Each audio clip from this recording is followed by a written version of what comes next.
Selamat petang, saudara. Kami hadirkan laporan langsung seputar Ratu Atut resmi menjadi tersangka dari 2 kasus korupsi.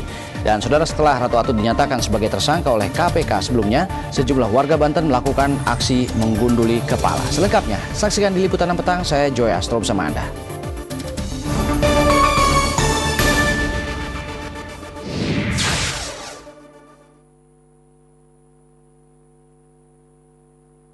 Ya, saudara, Ratu Atut resmi menjadi tersangka 2 kasus korupsi. Sebelumnya, adik Atut, Wawan, telah ditahan juga oleh KPK. Ada rekan Desa Apridini dan juga ada rekan David Rizal nanti, saudara.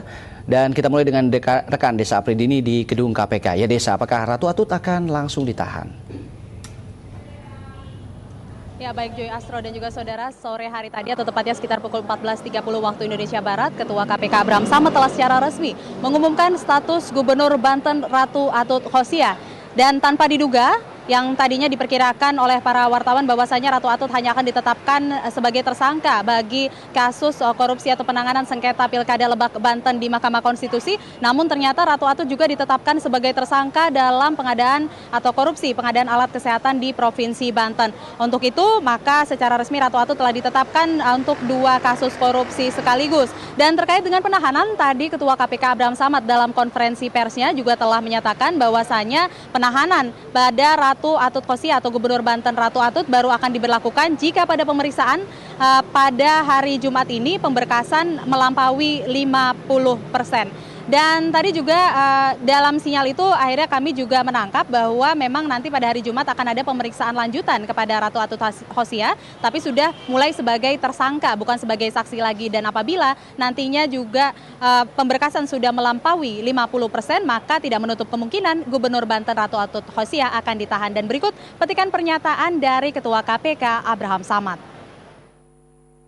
Tersangka Atut Khosia dinyatakan secara bersama-sama atau turut serta dengan tersangka yang sudah ditetapkan terlebih dahulu, yaitu TCW dalam kasus pemberian atau penyuapan terhadap Ketua MK Akil Mukhtar. Dan yang lainnya dalam kasus Alkes Banten, juga di dalam ekspos tanggal 12 Desember hari Kamis,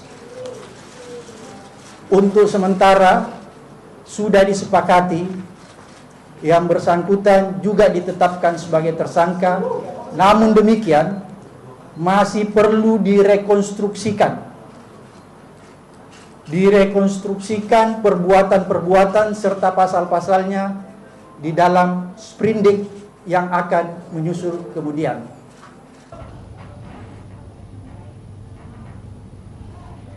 Ya, Desa, apakah ada reaksi ataupun komentar dari keluarga ataupun kerabat dari Ratu Atut setelah ia resmi dinyatakan sebagai tersangka oleh KPK?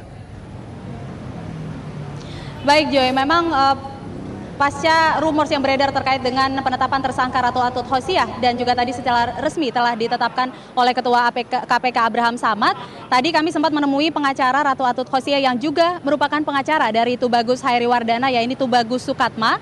Tubagus Sukatma menyatakan bahwasanya penggeledahan di rumah dinas Atut itu murni kewenangan dari KPK, namun ia membantah adanya kerjasama antara Ratu Atut Khosia dan juga adiknya Tubagus Hairiwardana untuk menyuap Akil Mukhtar yang ketika itu menjadi mantan atau ketika saat itu menjabat sebagai Ketua Mahkamah Konstitusi untuk pemenangan Pilkada di Lebak Banten. Dan berikut liputan selengkapnya untuk Anda. Ditetapkan sebagai tersangka oleh KPK, Gubernur Banten Ratu Atut Khosia tetap membantah telah bersama-sama dengan adiknya Tubagus Hairiwardana alias Wawan memberikan uang suap kepada Ketua Mahkamah Konstitusi Akil Mukhtar. Melalui kuasa hukumnya, Ratu Atut juga membantah telah sengaja bertemu dengan Akil Mukhtar beberapa hari sebelum Akil dan Wawan ditangkap dalam operasi tangkap tangan KPK di Singapura. Tidak ada memberikan arahan maupun instruksi untuk memberikan sesuatu kepada hakim ya. Itu sama sekali, dan itu juga sudah dinyatakan oleh klien saya Pak Wawan ya. Jadi itu sama sekali tidak ada. Terkait ditetapkannya Atut sebagai tersangka kasus suap Pilkada Lebak dan pengadaan alat kesehatan di Banten, Partai Golkar akan memberikan bantuan hukum pada kadernya itu. Kita berharap bisa mulai pemerintahan yang baik.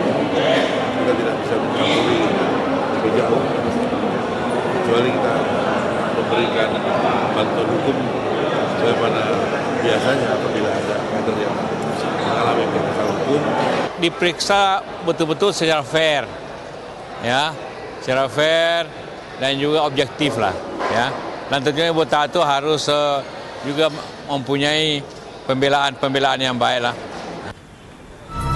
Dini hari tadi KPK menggeledah rumah mewah Ratu Atut di Serang, Banten. Penggeledahan dilakukan KPK untuk mendalami peran Atut dalam suap sengketa Pilkada Lebak.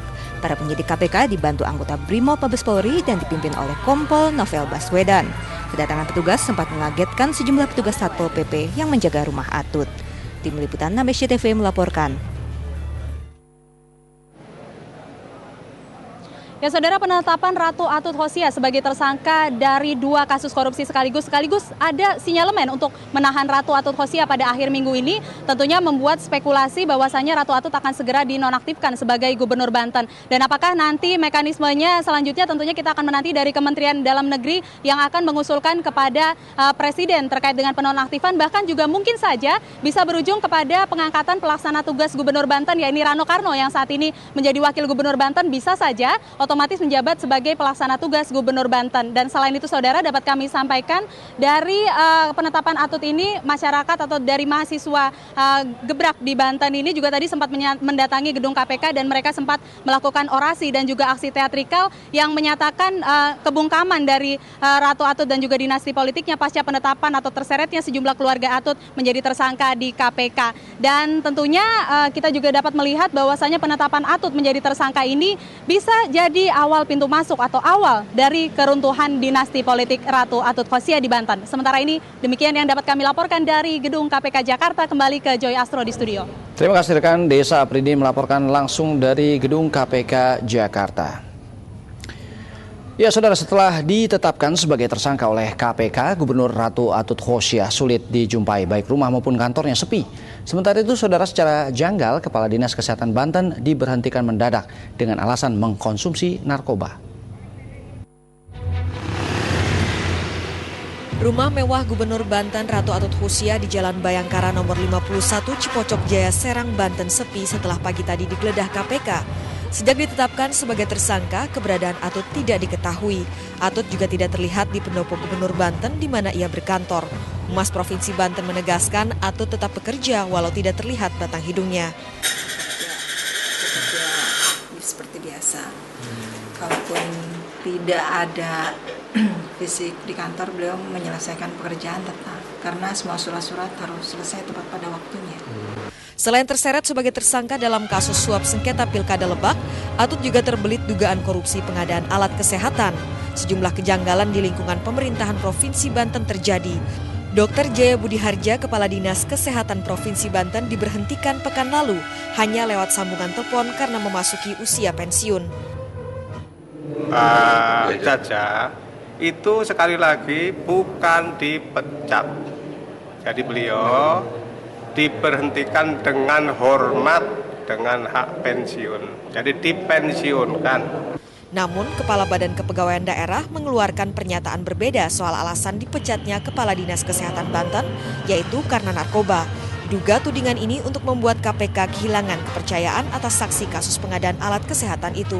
Bahwa berdasarkan hasil pemeriksaan BNN, Badan Narkotik Nasional Provinsi Banten, beliau terindikasi, sekali lagi beliau terindikasi menggunakan psikotropika. Kepala Dinas Kesehatan Banten Dr. Jaya Budi Harja kini dilindungi KPK untuk membongkar skandal korupsi alat kesehatan di Banten. Arel Maranus melaporkan dari Serang, Banten.